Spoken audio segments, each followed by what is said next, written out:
If you're wondering where I've been for the past 5 days, my mic decided to break, so rip 5 days worth of content, but it's okay guys, because the long awaited video is here.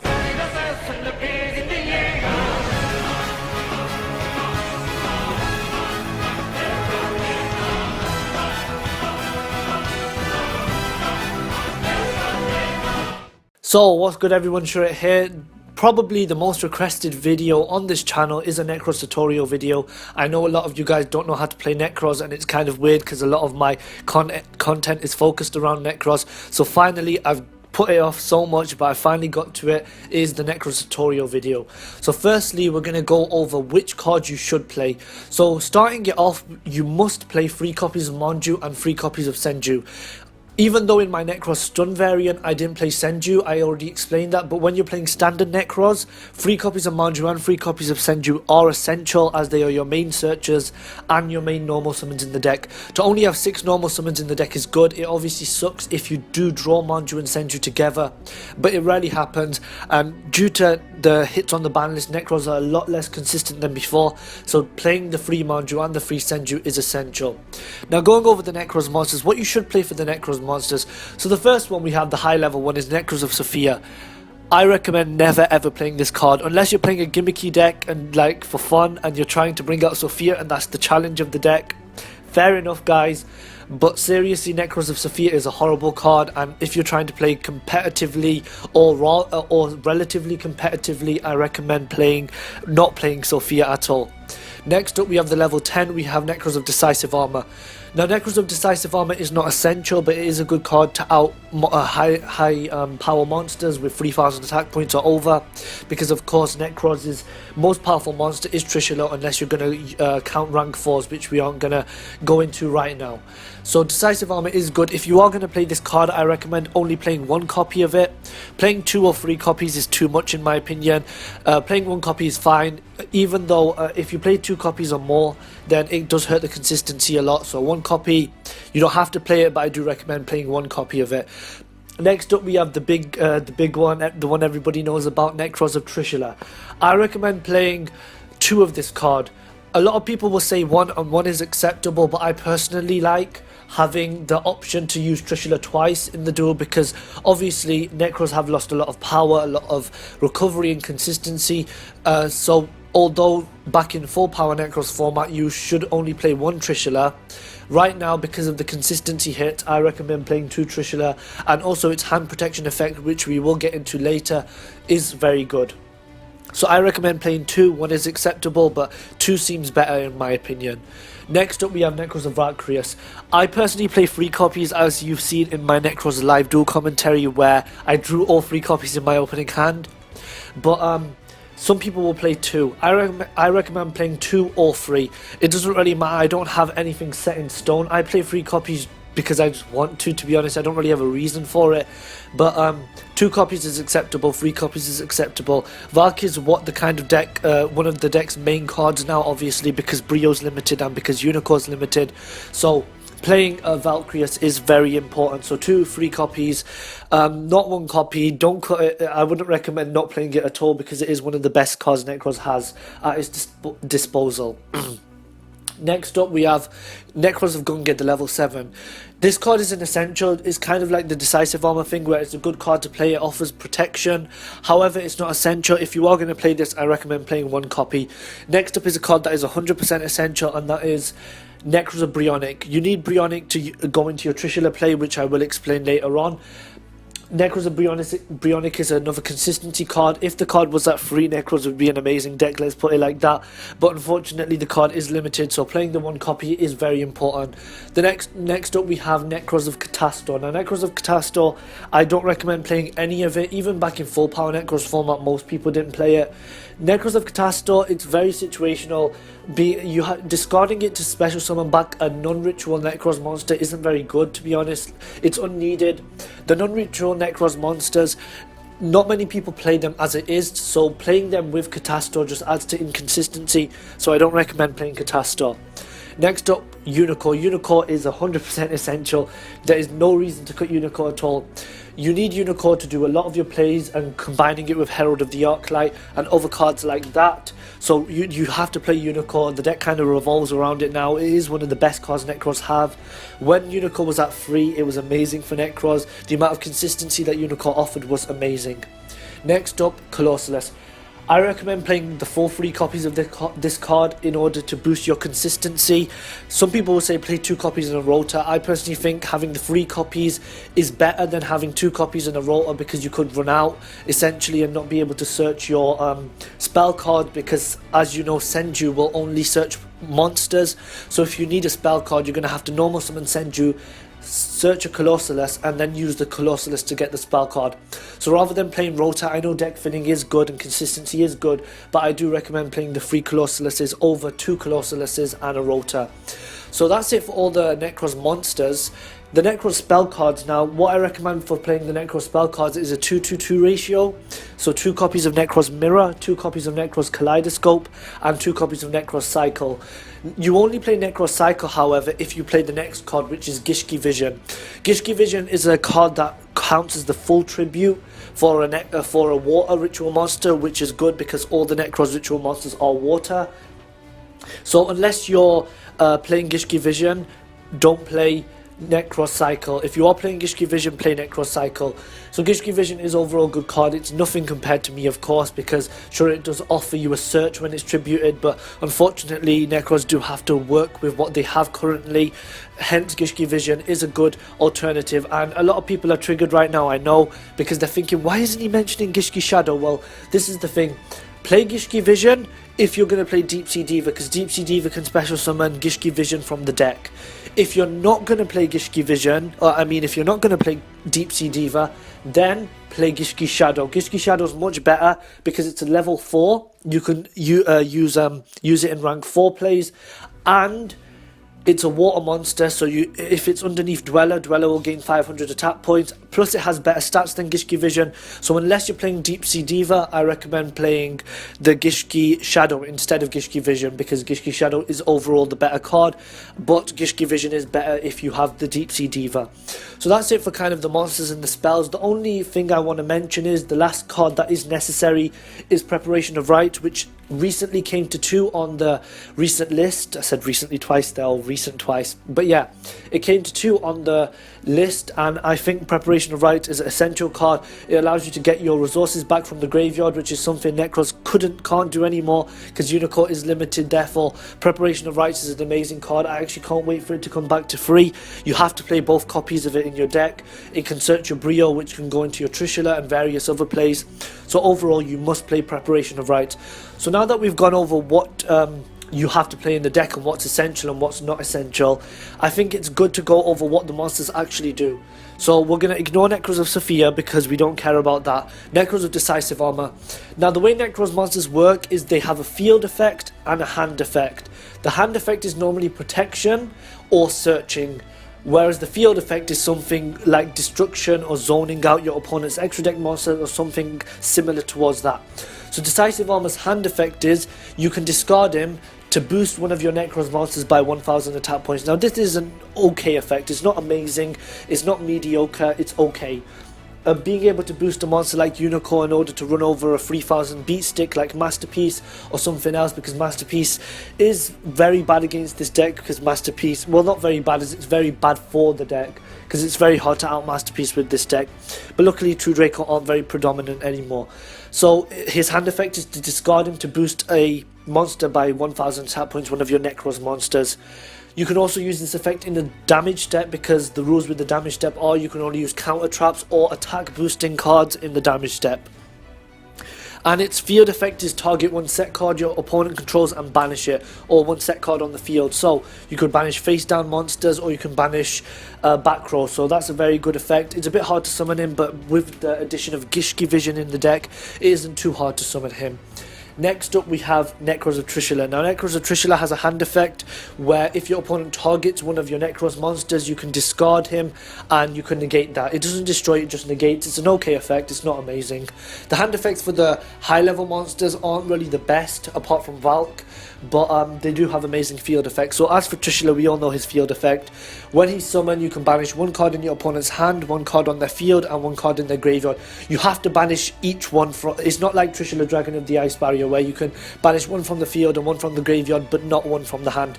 Nekroz of Trishula has to banish one from each, so it is easy. It used to be very easy for your opponent to play around it, but obviously now, because Nekroz aren't a predominant deck, people aren't anticipating Trishula, so they won't try to empty their hand like they did in full power Nekroz format.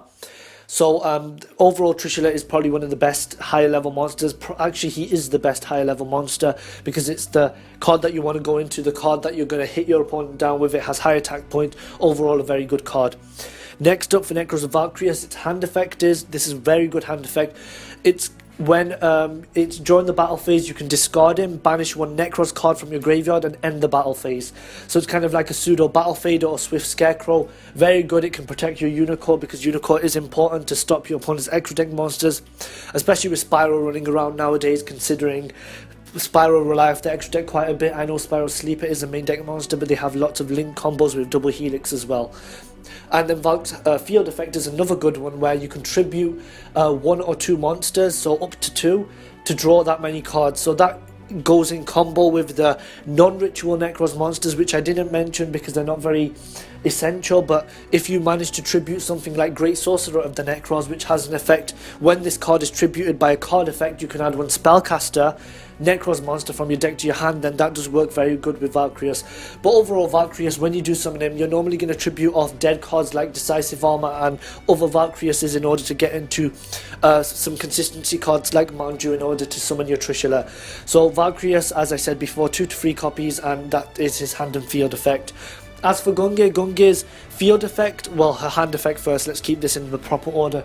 Her hand effect is you can discard her, target one Nekroz monster you control, it can't be destroyed by battle or card effects this turn, which is overall really good. You can protect your Unicorn from being destroyed by cards like Rogeki and Dark Coal. And then for its field effect, this is kind of okay, it's not the best. You can discard one Nekroz card, target one card on the field and destroy it. So kind of a Rogeki break.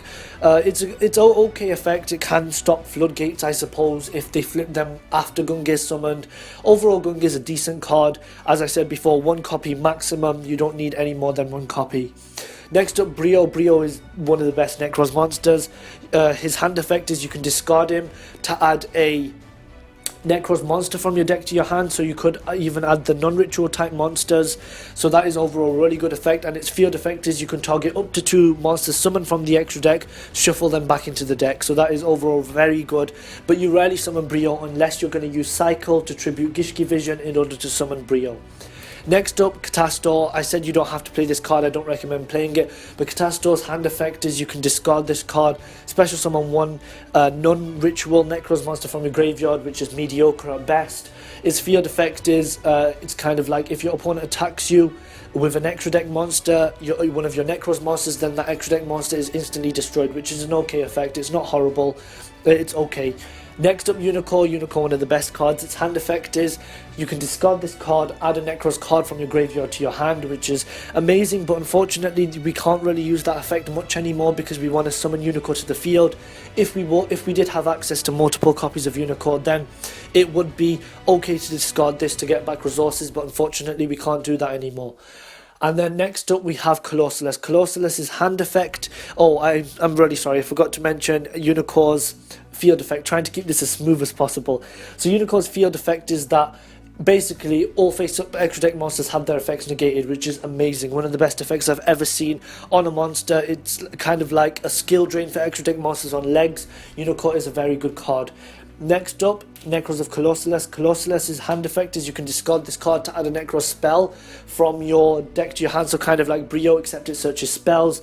Its field effect is target one extra deck monster, its effects are negated and its attacks become 0, so it can like stop some of your opponent's combos if you ever get it onto the field, but you rarely get it onto the field. The only time when you'll ever summon Colossalus is if you're going to use Kaleidoscope to send Colossus to send a level 12 to the graveyard in order to summon Trishula and Colossus. So that's it for all the Nekroz monsters. What you guys have to acknowledge is that you can only use these effects once per turn. You can't, for example, you can't use Brio's effect twice per turn, so you can't discard Brio, add a monster and then get back Brio from the graveyard and discard him again. These effects can only be used once per turn, but that is no big deal, as you only really need to use them once per turn. If it was more than once per turn, then the deck would be completely broken and probably would have been banned a lot earlier than it actually was hit, because Nekroz did survive for quite a while, unlike Pepe, Rip Pepe.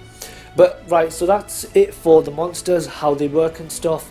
Next up is the spells. So each of the spells, which is Nekroz Mirror, Nekroz Kaleidoscope and Nekroz Cycle, they have an effect where you can banish them and a Nekroz monster from the graveyard in order to search a Nekroz spell card from your deck to your hand. So that is very good. It offers you some recovery play, banishing a Mirror and a Valk that you don't need in the graveyard to get a Kaleidoscope to do more plays is obviously very strong. And then each of them have their own unique effect, which allows you to ritual summon. Nekroz Mirror allows you to tribute monsters from your hand or banish them from the graveyard in order to special summon a Nekroz ritual monster. Nekroz Kaleidoscope allows you to tribute only one monster. For Kaleidoscope, you can't tribute multiple monsters to ritual summon. But the upside with Kaleidoscope is you can send monsters from your extra deck to the graveyard as ritual materials. And then finally Nekroz Cycle, which is tribute monsters from the hand, the field, or you can tribute, summon a Nekroz monster from the graveyard. So it has a normal, you tribute from the normal places, but you can ritual summon from the graveyard as well. So Nekroz Cycle is a very good card for recovery, even though you do have to play Gishki Vision in order to make it good. And then finally we have the Preparation of Rites, which allows you to search a level 7 or lower ritual monster, or you can search and you can get a ritual spell back from the graveyard, but you don't have to get a ritual spell back from the graveyard. If you have no ritual spells in the graveyard, then you can obviously activate Preparation of Rites and search maybe just a Brio, and that's it. You don't have to do anything else. So now that I've explained how the deck works and what cards you should actually play, I'm going to give you guys a quick deck profile on what you guys should play, kind of like the way I like to play the deck. Of course, there are some weird choices in this which you don't have to play, but I'll quickly go over it. So got 1 copy of Dance Princess, 3 copies of Senju, 3 copies of Manju, 3 copies of Gishki Shadow. I'm not playing Diva, so I didn't play Gishki Vision. The Wind Witch Engine, of course, 3 Ice Spell, 1 Glass Spell and 1 Snow Bell. Maxi, and then for the Nekroz Ritual Masters we have 1 Decisive Armor, 2 Trishula, 3 Valkyrias, 1 Gunge, 1 Brio, 1 Unicorn, 3 Colossuses, and then more hand traps. We have 3 copies of Ash Blossom, and then 1 copy of Regeki, 2 copies of Preparation of Rites, 2 copies of Kaleidoscope, 2 copies of Mirror, 2 copies of Cycle. For the extra deck, some cherry targets, we have Mechaba, ABC Dragon Buster, we have Minerva, Firewall Dragon, and probably Double Helix, which I haven't put in here right now. I'll probably change that later, but Double Helix is another monster that you can use Reaper on. For the monsters that you actually need, Quasar Dragon in order to send to the graveyard of Kaleidoscope, Crystal Wing and Wind Witch, Winterbell for the Wind Witch play, 2 copies of Arclight. You could play 1, I like to play 2. 1 copy of Utopia the Lightning, 1 Utopia, Diamond Direwolf, Castell, and then obviously Dweller. And then extra deck we have 3 copies of Gamma Seal, 3 copies of Denko, 3 copies of Winter Cherry, 3 copies of Cosmic Cyclone, and 3 copies of Anti-Spell Fragrance. So that's the deck profile. As I said, you don't have to play the Wind Witches, that's just me playing for fun really. It adds a bit of power to the deck, but it's not necessary at all. You can just go for the full ritual route, because if you do use the Wind Witches, then you do zone yourself out from ritual summoning for a turn. But I think it's a good alternative if you do brick. You can obviously choose what you want to play. If you don't want to play them, I recommend replacing them with Cosmic Cyclones. So now that I've given you guys the deck profile, another important thing to go over is the combos. Right, so combo number 1 is what I like to call the Trishula play. You need a copy of Nekroz of Trishula and Nekroz of Brionic. Now please note you can search these cards with different cards. So for example, in order to get into Trishula or Brio, you could normal summon a Manju or use a Preparation of Rites. But to make it simpler, I'm just going to use the actual cards in order for you guys to understand. So first up, what you'll do is you'll use Brionic's hand effect, so you'll discard him in order to add a copy of Nekroz of Colossus.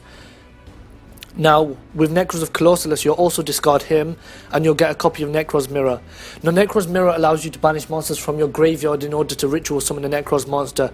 So you activate your mirror, you'll banish your level 3 Colossus and your level 6 Brio in order to summon Trishula. Now, obviously, with this combo, you want to be going second, because Trishula can't really use his effect going first, because he's kind of useless. But obviously, with this tutorial, I can't really make my opponent do anything. I just wanted to quickly show you the combo. So that's it for the first combo. For the next combo, I like to call this Unicorn play, which allows you to zone out your opponent from the extra deck and allow you to get protection for Unicorn. So what you need is one copy of Unicorn and one copy of Colossus in your hand. As I said, with the other combo, you could search Unicorn off Preparation of Rites, or you could search Unicorn off of your Manju. Same concept with Colossus. But once again, I want to show you guys the simplest way of doing it. So what you'll do first, of course, is you'll discard Colossus and you'll search a copy of Nekroz Kaleidoscope. Now, with Nekroz Kaleidoscope, it allows you to send monsters from your extra deck to the graveyard as material. So what you'll do with Nekroz Kaleidoscope is you'll activate Kaleidoscope, send your copy of Herald of the Arclight to the graveyard to summon Unicorn. Now, you're probably thinking, why Herald of the Arclight? Why not any other card? You need to send Herald of the Arclight because Herald of the Arclight is a level 4 synchro monster that allows you to search a ritual monster when it's sent to the graveyard, and it doesn't matter where it's sent from. So if you send Herald of the Arclight from the extra deck to the graveyard, like off something like Kaleidoscope, then you can use Herald of the Arclight's effect in order to search something. So most of the time, what you're going to do is you're going to search either Valkyrius or you're going to search Gungnir. In this concept, I recommend searching Gungnir, as battle protection is good, but Gungnir stops Unicorn from being destroyed by battle or card effects. It just depends which one you have. If you already have Gungnir in your hand, search Valk. If you already have Valk in your hand, search Gungnir. But obviously there is other plays. You could search maybe a Brio or a Colossus in order to make other Nekroz plays if you are going second, which I will explain in the next combo. So that's it for the first combo. For the second combo. Now, both of these combos are pretty strong. However, it's much better if you combine both of these combos together in order to do both of the plays at the same time. So in order to do this, you need your Unicorn, you need a Colossus, and you need a Brio. Obviously, there is other various ways of doing this. You're probably thinking, sure, but Brio and Unicorn are both limited, so it's kind of hard to get both of them in your hand at the same time. Although that would be true with other decks. Because Nekroz search so much with their Manju and their Senju, and they have Preparation of Rites, it's actually not very hard to be able to do this play by getting Brio and Unicorn into your hand. To be honest, this does happen like every other game, because Nekroz do search quite a bit, and they do still have quite a bit of consistency despite being hit on the list quite a lot. So we'll go into the play now. So what you want to do first is you want to use Colossus' effect to get yourself a Kaleidoscope. So far similar to the second combo, you of course use your Kaleidoscope, send your copy of Herald of the Arclight to the graveyard, and then you summon Unicorn, and then Herald of the Arclight's effect will activate, and this will search you your copy of Mirror, Nekroz Mirror. That is very important that you search Mirror and not Trishula, because you can only use Colossus' effect once per turn. So in this case, you must search Mirror. And then you will use Brio's effect in order to get into your Trishula. So right now, you just do the exact same play as combo 1. You activate Mirror, you summon Trishula by banishing Colossus and Brio. So this is much stronger than just summoning Trishula or just summoning Unicorn, because with Trishula you banish some of your opponent's resources, and Unicorn will zone out your opponent's extra deck monsters, and provided you still will have 2 or 3 cards left in your hand, depending on how many resources you had at the time of doing this play.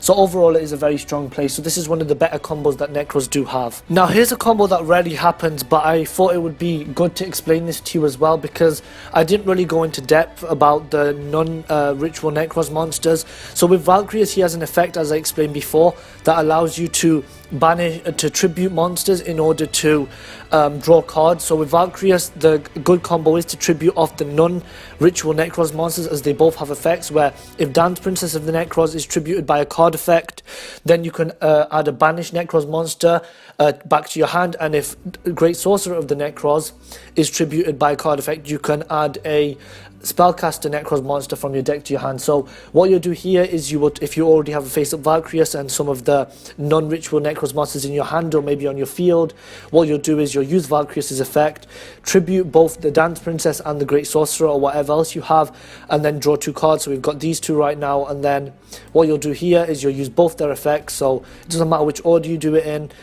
So here you can get back to banished monster. So if you have a banished Brio, for example, you can get that back to your hand. And then obviously you can get a ritual monster back to your hand. So this essentially allows you to plus quite a bit, allows you to plus 2. Most of the time though, you're not going to be able to do this play, as of course it's a bit hard to do it. But sometimes you will be able to at least plus 1, because you will be able to tribute off one of these. Some people play Great Sorcerer and some people play Dance Princess. So that's just another neat combo that you could pull off sometimes. But most of the time you're only going to be able to tribute off one of the non-ritual Nekroz monsters, as it's highly unlikely that you'll be able to tribute off both of them and have the correct conditions to activate both their effects. Next up we have the Gishki Vision or the Gishki Shadow play. This is pretty simple, to be honest.